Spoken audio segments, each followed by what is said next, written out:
কোনো কিছু দেখে খুব ভয় পাইছো? কি হয়েছে বলো তো? হয়েছে হয়েছে, ওর কথা বাদ দাও। তুমি কেন পুকুর পাড়ে গেছিলা সেটা বলো। থালা বাসন ধুতে গেছিলাম মা।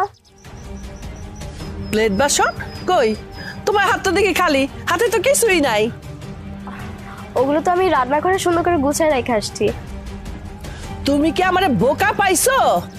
এই মাত্র সবাই খাইয়া উঠলো, আমি যাই দেখি টেবিলে সব ভর্তি ময়লা বাসনপত্র। এর মধ্যে তুমি গেলা, ধুইলা, আনলা, কি ব্যাপার? আম্মা আপনি কি যে বলেন না, যান গিয়ে আপনি নিজের চোখেই দেখে আসেন গা। ঠিক আছে ঠিক আছে, আমি দেখে আসতেছি।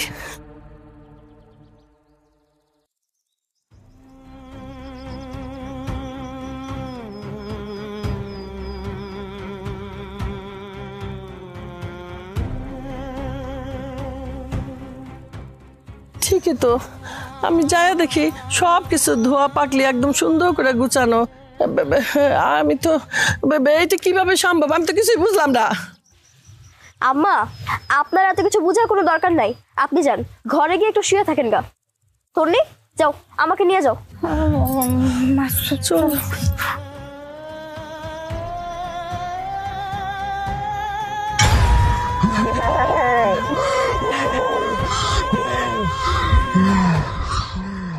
আচ্ছা পুতুল, তুমি কি আমার কাছে কোনো কিছু লুকাচ্ছ? আরে না তো, আমি কেন কোনো কিছু লুকাবো?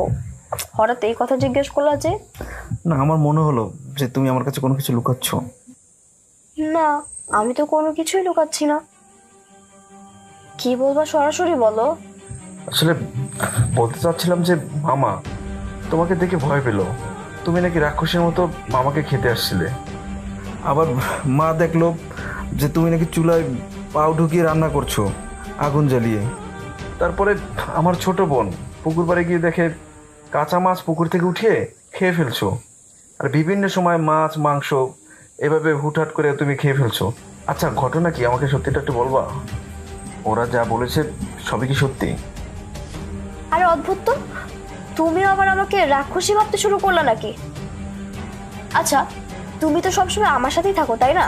তুমি কি কখনো নিচু চোখে এরকম কোনো কিছু দেখছো বলো? না, একই সাথে একই জিনিস তিনজন মানুষ কিভাবে দেখে? তিনজন মানুষ কি ভুল দেখছে? আমার কাছে কেমন যেন খটকা লাগছে। তাইলে বুঝতে পেরেছি, তুমি মনে হয় এখন আমাকে আর ভালোবাসো না।